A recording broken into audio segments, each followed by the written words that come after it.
तो दोस्तों आज का क्वेश्चन पेपर जो अंडरस्टैंडिंग इंडिया में पूछा गया है, आज हम लोग करने वाले हैं 23-27 सेशन के लिए। ठीक है, चलिए देखते हैं।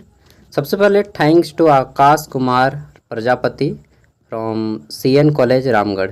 ठीक है, चलिए तो देखिए क्वेश्चन पेपर भेजे हैं इन्होंने और इसी के थ्रू आज हम लोग बात करने वाले हैं। और यह क्वेश्चन पेपर आपका सभी यूनिवर्सिटियों में काम देगा जहाँ पर भी अंडरस्टैंडिंग इंडिया का पेपर जो है सब्जेक्टिव होगा। ठीक है, जिसमें आपका पहले नंबर पे आएगा Vinoba Bhave university, second number पे आएगा हमारा कोल्हान यूनिवर्सिटी चाईबासा। ठीक है, मतलब BBMKU छोड़ दीजिए और NPO को छोड़ दीजिए, बाकी सभी यूनिवर्सिटी में काम देगा। BBMKU वालों को भी काम देगा लेकिन उतना काम नहीं देगा जितना बाकी यूनिवर्सिटियों में काम देगा। ठीक है, तो फिलहाल अभी विनोबा भावे यूनिवर्सिटी हजारीबाग का एग्जाम चल रहा है और कोल्हान यूनिवर्सिटी चाईबासा का काम चल रहा है। ठीक है, मतलब एग्जाम चल रहा है चलिए देखते हैं आज किस टाइप के क्वेश्चन आए हैं एग्जाम में, ताकि कल जो भी लोग एग्जाम देने वाले हैं या परसों सबका तैयारी हो जाए और हम लोग डिस्कस भी करेंगे क्वेश्चन के साथ साथ। ठीक है, 2024 है पेपर और यहाँ पे सेशन है हमारा 20 से 23, मतलब 23 से 27 सॉरी। ठीक है, मेरा ध्यान एक्चुअली कहीं और है डोंट मतलब गलत मत सोचना यार। टाइमिंग 2 घंटे है। ठीक है, फुल मार्क्स है 50 और पास करने के लिए इसमें लाना होगा आपको 20 मार्क्स। ठीक है, पहले यह पेपर 75 मार्क्स का या 100 मार्क्स का हुआ करता था, लेकिन अब धीरे धीरे सभी यूनिवर्सिटी इस पेपर को 50 मार्क्स का कर दिया है। ठीक है, धीरे धीरे पूरा झारखंड का सिलेबस एक हो जाएगा सच बता रहा हूँ। चलिए देखते हैं। तो ग्रुप ए आपका 5 मार्क्स का है और ग्रुप बी आपका 45 मार्क्स का है। ग्रुप ए में आपके 1 मार्क्स वाले 5 क्वेश्चन हैं। इसमें हमारा पहला क्वेश्चन है, हड़प्पा सभ्यता का कालखंड क्या है? What is the period of Harappa civilisation? ठीक है, तो देखिए इसका सबसे प्रामाणिक काल माना जाता है 1750 ईस्वी पूर्व से लेकर के 2100 ईस्वी पूर्व। ठीक है, 1750 ईस्वी पूर्व से लेकर के 2100 एक मिनट यार 2100 ईस्वी पूर्व से लेकर 1750 ईस्वी पूर्व, ये पहले होगा 2100 ईस्वी पूर्व से लेकर के 1750 ईस्वी पूर्व। ठीक है, कहीं कहीं पे इसको आपको 1900 के आसपास दिखेगा, कहीं 2500 के आसपास दिखेगा। ठीक है, तो इनमें से जिसके भी बीच आप लिखे हैं वो सब सही है, सब सही। ठीक है, क्योंकि सभी कोई जो पुरातात्विकविद है सब कोई अपना अपना मत दिया है। अगर पूछा जाता यहीं पे कि हड़प्पा सभ्यता किस नदी के किनारे है, तो आपको नदी का नाम लिखना होता रावी नदी के किनारे है। ठीक है, यहीं पे क्वेश्चन बनेगा अभी कितना, देखिए अगर पूछ लेता कि हड़प्पा सभ्यता का सबसे पहला स्थन, या ऐसा क्वेश्चन पूछता सिंधु घाटी सभ्यता का सबसे पहला स्थन किसको खोदा गया, तो हड़प्पा इसका राइट आंसर होता है उस कंडीशन में। ठीक है, नेक्स्ट क्वेश्चन यहाँ पे बन सकता है कि हड़प्पा सभ्यता किस युग की सभ्यता थी, तो यह हमारा कांस्य युग की सभ्यता थी, यानी कि कांसा का युग था उस टाइम पे। ठीक है, अगला क्वेश्चन यहीं पे बनेगा, हड़प्पा सभ्यता की राजधानी कहाँ थी, तो दोस्तों मोहनजोदाड़ो थी हड़प्पा सभ्यता की राजधानी। ठीक है, मोहनजोदाड़ो। ठीक है, इस पर एक मूवी भी बनी है ऋतिक रोशन की। अगला क्वेश्चन हमारा बनता, हड़प्पा सभ्यता में महान स्नानागार। ठीक है, स्नानागार मतलब नहाने का, क्या बोलते हैं उसको, स्विमिंग पूल। ठीक है इंग्लिश में, तो कहाँ पे मिला था उसका दोस्तों एक मूर्ति मिली है और पुरोहित जी की मूर्ति है। ठीक है, और स्नानागार ये आपको मोहनजोदाड़ो से मिला है। कहाँ पे? मोहनजोदाड़ो। अगला है, हड़प्पा सभ्यता में कौन सा स्थल जो है आपका ये है, क्या है, समुद्र तट के किनारे है, तो जो है गोदीवाड़ा इसका राइट आंसर हो जाएगा, जो कि गुजरात में है। ठीक है, चलिए आगे बढ़ जाते हैं। अब काफ़ी ज़्यादा क्वेश्चन हो गया। अगर पूछ ले कि हड़प्पा सभ्यता में कालीबंगन कहाँ पे स्थित है, तो कालीबंगन जो है राजस्थान में स्थित है। ठीक है, इतना क्वेश्चन मैं कोशिश करूँगा कि आपके एग्जाम में क्वेश्चन ना छूटे। ठीक है, नेक्स्ट है हमारा पूछा गया है, महाकवि कालिदास की एक कृति का नाम लिखें। ठीक है, right the name of any one work of great poet Kalidas. दोस्तों कालिदास संस्कृत के एक महान विद्वान थे और चंद्रगुप्त विक्रमादित्य के दरबार में रहा करते थे। इन्होंने बहुत सारी रचनाएं लिखी हैं। ठीक है, इसमें पहला है हमारा रघुवंशम, नाम सुने हैं रघुवंशम का, सुने ही होंगे। ठीक है, फिर है हमारा अभिज्ञान शकुंतलम, जिसमें शकुंतला और राजा दुष्यंत की प्रेम विवाह की कहानी है, जिसका पुत्र होता है भरत। ठीक है, नेक्स्ट है हमारा अभिज्ञान शकुंतलम हो गया, रघुवंशम हो गया, मालविका अग्निमित्रम। ठीक है, नाम सुने ना मालविका अग्निमित्र। ठीक है, वो भी इनकी रचना है। तो 3 को मैंने नाम बता दिया। यहाँ पे क्वेश्चन और भी बन सकता है, बुक और राइटर, किताब और लेखक से एक क्वेश्चन आएगा ही आएगा। नोट करते चलिएगा, कॉपी पेन नहीं है तो वीडियो को डाउनलोड करके रख लीजिएगा। पहला, अगर पूछ ले डिस्कवरी ऑफ इंडिया किसकी रचना है, ठीक है, यानी कि हिंदी में बोलेंगे भारत की खोज, डिस्कवरी ऑफ इंडिया, तो यह जो है हमारा पंडित जवाहरलाल नेहरू जी ने लिखा है। अगर पूछ ले हिंद स्वराज किसकी रचना है, हिंद स्वराज, ठीक है, तो यह है किसको, यार बाद में करेंगे, पहले हम लोग कर लेते हैं कैसा कैसा क्वेश्चन आया है, ठीक है। उसके बाद जिसको वीडियो देखने का मन करेगा वो बाद में हम सभी ऑब्जेक्टिव बताएंगे। भारत के दक्षिण में अवस्थित किसी एक पड़ोसी देश का नाम लिखें, तो आप लिख सकते थे इसमें श्रीलंका का नाम दे सकते थे या फिर मालदीव का नाम दे सकते थे, ठीक है, दो में से किसी भी एक का, तो आपको 1 मार्क्स मिल जाएगा। नेक्स्ट है, बंगाल की खाड़ी में गिरने वाली एक नदी का नाम लिखें, तो इसमें आप हुगली नदी का नाम लिख सकते थे, हुगली, ठीक है, जो कि कलकत्ता से होकर बहती है। मैं गया था यार हुगली नदी कलकत्ता, वीडियो नहीं दिया, अफसोस है, वीडियो नहाया लेकिन वीडियो नहीं बनाया, ठीक है। नेक्स्ट है, भारत की जनसंख्या का कितना प्रतिशत कृषि क्षेत्र में कार्य करती है, तो 65 नहीं 67% होगा, 67% काम करती है, ठीक है। ये 5 मार्क्स। अभी मैं वीडियो के एंड में सभी क्वेश्चन करवा दूंगा जितना भी ऑब्जेक्टिव बनेगा इम्पोर्टेंट।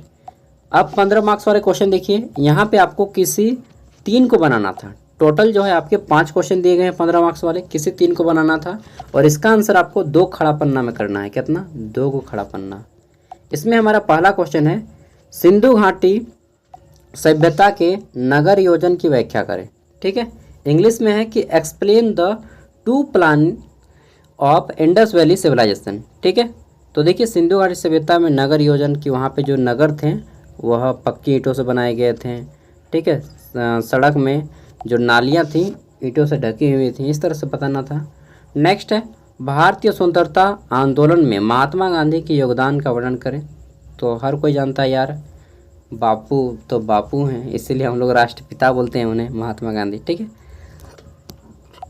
नेक्स्ट है हमारा, झारखंड के एक प्रमुख स्वतंत्रता सेनानी के योगदान की व्याख्या करें। इसमें आप सिद्धू कानू मुर्मू यूनिवर्सिटी के बारे में बता सकते हैं या बिरसा मुंडा के बारे में बता सकते हैं। जनरली 2 के बारे में बताइए क्योंकि इन्हीं 2 के बारे में पूछा जाता है, या फिर जतरा भगत के बारे में बता सकते हैं, ठीक है, जतरा उराव, या फिर आप और भी अगर देना चाहते हैं तो दे सकते हैं, बहुत सारा है, ठीक है।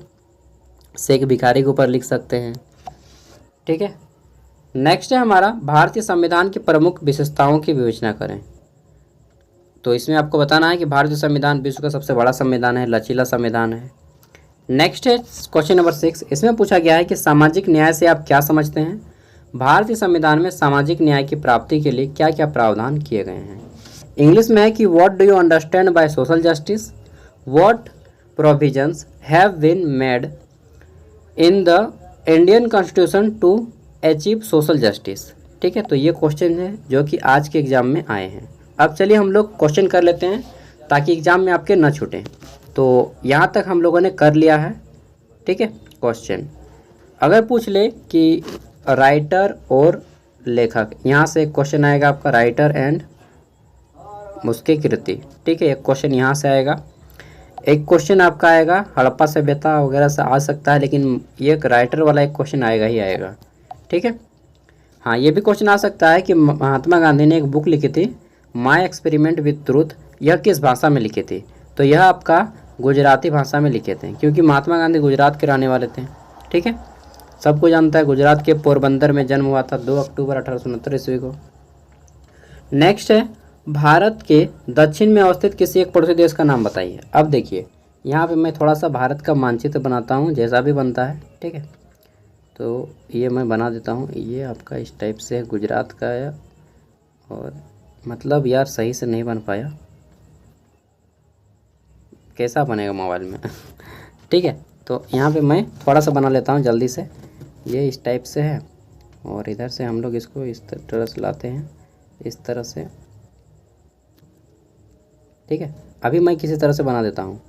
तो ये हमारा हो गया पूर्व, ये हो गया हमारा पश्चिम, ऊपर साइड हमारा हो गया उत्तर और नीचे साइड हो गया हमारा दक्षिण। तो यहाँ पे कौन सा देश है हमारा, है श्रीलंका, ठीक है, ये वाला श्रीलंका हो गया।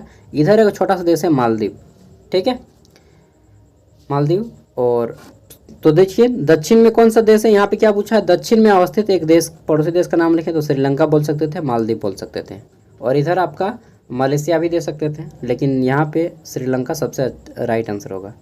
अगर पूछ ले यहाँ पे कि भारत के पूरब में क्या है, तो भारत के पूरब में ये वाला एरिया जो है बंगाल की खाड़ी है। अगर पूछ ले भारत के पूरब में एक देश का नाम बताइए, तो यहाँ पे दोस्तों आपको म्यांमार देखने को मिल जाएगा। ठीक है, म्यांमार आप दे सकते हैं, म्यांमार। ठीक है, म्यांमार, और इसकी राजधानी है नेपिटो। बेटा बोलता नाय पिटबो, ठीक है, ये बोलता म्यांमार। तो ये हो गया हमारा म्यांमार। अगर पूछ ले भारत के उत्तर में स्थित एक देश का नाम लिखें, तो उत्तर में आप दे सकते हैं दोस्तों पाकिस्तान है आपका, चाइना है आपका। ठीक है, ये देश दे सकते हैं। यहाँ पे कोनाठो में आपका जो है अफगानिस्तान भी है। ठीक है, दक्षिण में पूछे कि भारत पूरब हो गया, पश्चिम में क्या है भारत के, तो भारत के पश्चिम ये वाला जो एरिया है हमारा, ये अरब सागर एरिया है। ठीक है, अरब सागर। उत्तर में क्या है, हिमालय है, उत्तर में हिमालय भी है, और देश का मैंने नाम बता दिया। ठीक है, और दक्षिण में ये जो हमारा है, ये जहाँ पे श्रीलंका स्थित है, ये हमारा हिंद महासागर है। ये बंगाल की खाड़ी, अरब सागर, ये हिंद महासागर। ठीक है, चलिए अब आगे देख लेते हैं। तो हमारा हो गया भारत के पड़ोसी देश। भारत के टोटल पड़ोसी देशों की संख्या कितनी है, तो 9 बोल सकते हैं, 9। ठीक है, मोल इसको भी ले लीजिए, तो 9 आ जाएगा टोटल। 2 को जलीय है और 7 को स्थल है। 7 को ज़मीन से लगता है, 2 को जल से लगता है। ठीक है, अगर पूछ ले कि सबसे बड़ा पड़ोसी देश कौन सा है भारत का जो सीमा साझा करता है, तो वह होगा बांग्लादेश। भारत के पूरब में स्थित है, मैंने ये जो एरिया है इस साइड में। ठीक है, तो यहीं पे बांग्लादेश है और यहाँ पे म्यांमार है। बांग्लादेश सबसे ज़्यादा एरिया कवर करता है, क्योंकि बांग्लादेश पहले भारत का अंग था। ठीक है, तो बांग्लादेश सबसे बड़ा पड़ोसी देश है। सबसे छोटा पड़ोसी देश है अफगानिस्तान। कौन है, अफगानिस्तान। ठीक है, सबसे छोटा पड़ोसी देश हो गया। अब चलिए आगे बढ़ते हैं, और यहाँ पे हमारा क्वेश्चन क्या है कि भारत के पड़ोसी देश, बंगाल की खाड़ी में गिरने वाली एक नदी। हाँ चलिए, तो देखिए अगर पूछ ले भारत की राष्ट्रीय नदी क्या है, तो भारत की राष्ट्रीय नदी है गंगा। नाचेगी सरस्वती, गाएगी सरस्वती तेरे लिए, है ना ये गाना, सुन गंगा। गंगा की लंबाई कितनी है, तो 2500 समथिंग है। कहीं पे 2525 किलोमीटर लिखता है, कहीं पे 2510 किलोमीटर लिखता है। ठीक है, ये हो गया। अब देख लेते हैं, तो यहाँ पे हमारा है भारत की जनसंख्या का कितना प्रतिशत कृषि कार्य में लगा है, तो 65%। अगर पूछ ले कि भारत में सबसे अधिक धन की प्राप्ति किस क्षेत्र से होती है, तो तृतीयक क्षेत्र से सबसे अधिक धन की प्राप्ति होती है। ठीक है, तृतीयक। और अगर पूछे सबसे कम किससे प्राप्ति होती है, तो प्राथमिक क्षेत्र से सबसे कम प्राप्ति होती है। आप लोग नोट करते चलिएगा, मैं केवल बोल रहा हूँ, यहाँ पे अच्छा से नहीं लिख पाऊँगा। ठीक है, तो प्राथमिक क्षेत्र से सबसे कम, तृतीयक क्षेत्र से सबसे अधिक प्राप्ति होती है धन की। अब देखिए संविधान से क्वेश्चन आ सकता है, मैं हर वीडियो में बताते आया हूँ, इस वीडियो में भी बता देता हूँ। ठीक है, अगर पूछ ले भारतीय संविधान जब बना था, ठीक है, तो मूल रूप से उसमें कितने अनुच्छेद थे, कितने भाग थे, कितनी अनुसूचियाँ थीं। तो देखिए जब हमारा बना था तो 395 अनुच्छेद थे, जिसको इंग्लिश में आर्टिकल बोलते हैं। ठीक है, 8 गो हमारा शेड्यूल्ड था, यानी कि अनुसूची था, और इसको 22 भाग थे। ठीक है, 22 भागों में बांटा गया था। 395 था, 395 अनुच्छेद। अभी कितना है, 470 अनुच्छेद हैं। ठीक है, भाग हो गए हैं हमारा 25 और अनुसूचियां हो गई हैं 12। नोट कर लीजिएगा। ठीक है, ये पूछा जाता है। नेक्स्ट है भारतीय संविधान जो है, इसके पिता कौन है, या सबसे भारतीय संविधान के रचयिता कौन है, तो यह है डॉक्टर भीमराव अंबेडकर। ठीक है, भीमराव अंबेडकर। नेक्स्ट है भारतीय संविधान बनने में कितना समय लगा, तो 2 वर्ष 11 माह 18 दिन का समय लगा है। ठीक है, नेक्स्ट है भारतीय संविधान कब बनकर तैयार हो गया, तो 26 नवंबर, ठीक है, 1949 को बनकर रेडी हो गया। भारतीय संविधान कब लागू हुआ, अगला क्वेश्चन, तो इसमें बोल सकते हैं 26 जनवरी, ठीक है, 1950 को लागू हो गया। 26 जनवरी 1950 को लागू हो गया भारतीय संविधान। ये हो गया। अगला क्वेश्चन आ सकता है, ठीक है, कि भारतीय संविधान की प्रस्तावना किसने लिखी, तो दोस्तों प्रस्तावना जो लिखा गया है वह लिखा गया है पंडित जवाहरलाल नेहरू जी के द्वारा। ठीक है, नेक्स्ट क्वेश्चन आ सकता है भारतीय संविधान में मौलिक अधिकार और मौलिक कर्तव्य से क्वेश्चन। इसमें आ सकता है मौलिक अधिकार के बारे में। क्या क्वेश्चन आएगा? तो देखिए मॉरल राइट्स में हमारा क्वेश्चन आता है मौलिक अधिकारों की संख्या कितनी है, तो टोटल संख्या है 6। ठीक है, नोट कर लीजिएगा। अगर पूछ ले ये मौलिक अधिकार किस देश से लिया गया है, तो अमेरिका से लिया गया है। कहाँ से? अमेरिका से लिया गया है। ठीक है। अगर पूछ ले मौलिक अधिकार में हमारा किस मौलिक अधिकार को हटा दिया गया है, तो दोस्तों 7वां मौलिक अधिकार, पहले 7 हुआ करता था, अभी 6 है। संपत्ति का अधिकार को हटा दिया गया है। ठीक है, संपत्ति के अधिकार को हटा दिया गया है। कब हटाया है इसको देख लीजिएगा, थोड़ा सा मैं भूल रहा हूँ। ठीक है, ये हो गया। मौलिक अधिकार कितने से कितने अनुच्छेद में है, तो दोस्तों अनुच्छेद 12 से लेकर के 35 के बीच में मौलिक अधिकार को रखा गया है। ठीक है, अनुच्छेद 12 से 35 में मौलिक अधिकारों को रखा गया है। ये हो गया। अगर पूछ ले मौलिक कर्तव्य, ठीक है, मौलिक कर्तव्यों की संख्या कितनी है, तो पहले 10 हुआ करता था, 2002 के बाद से 11 है। ठीक है, तो वर्तमान में कितना है हमारा? 11 का मौलिक कर्तव्य है। किस देश से लिया गया है, तो रूस से लिया गया है। इसको पहले सोवियत संघ बोला जाता था। ठीक है, और इंग्लिश में बोलते हैं रसिया।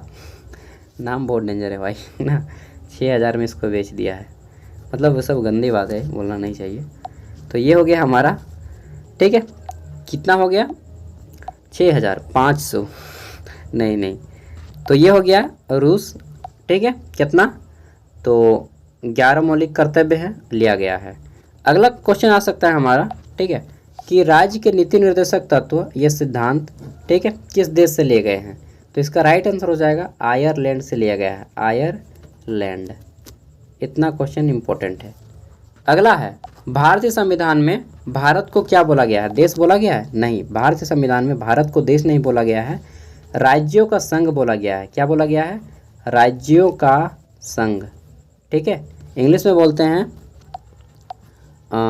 Union of state. क्या बोलते हैं? Union of state. ठीक है, ऑफ स्टेट, स्पेलिंग हो सकता है मिस्टेक कर रहा हूँ मैं, यूनियन ऑफ स्टेट।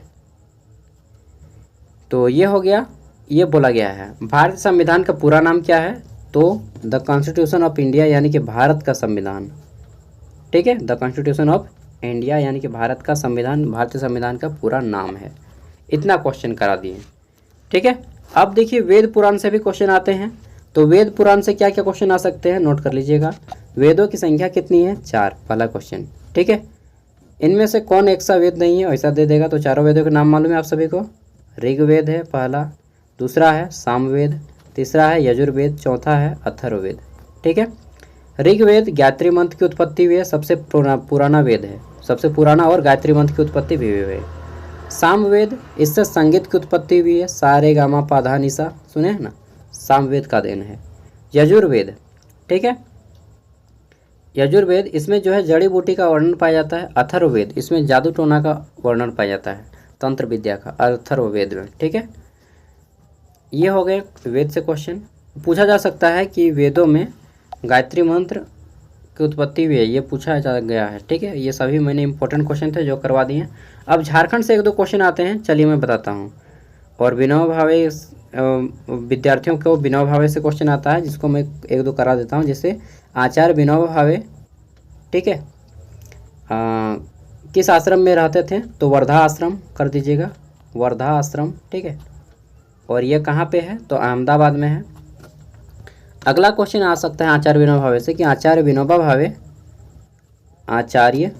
भावे, ठीक है, इनका कौन सा आंदोलन से जुड़े हुए हैं। तो क्वेश्चन में यहाँ पे बोल सकता है भूदान आंदोलन किसने चलाया? भूदान। ठीक है, भूदान मतलब होता है भूमि का दान।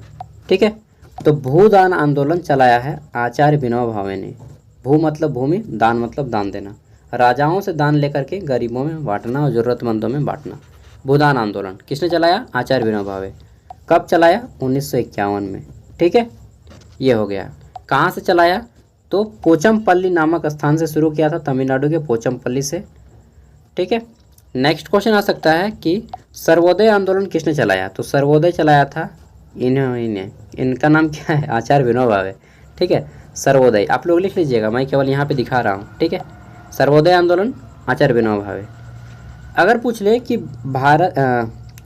आचार्य विनोबा भावे को कौन सा नॉवल एशिया का नोबेल अवार्ड दिया गया है? तो दोस्तों एशिया का नोबेल पुरस्कार जिसे रेमन मैग्सेसे अवार्ड को कहा जाता है, इसे एशिया का नोबेल पुरस्कार कहा जाता है, रेमन मैग्सेसे अवार्ड। ठीक है, सबसे पहले दिया जाने वाला व्यक्ति आचार्य विनोबा भावे हैं।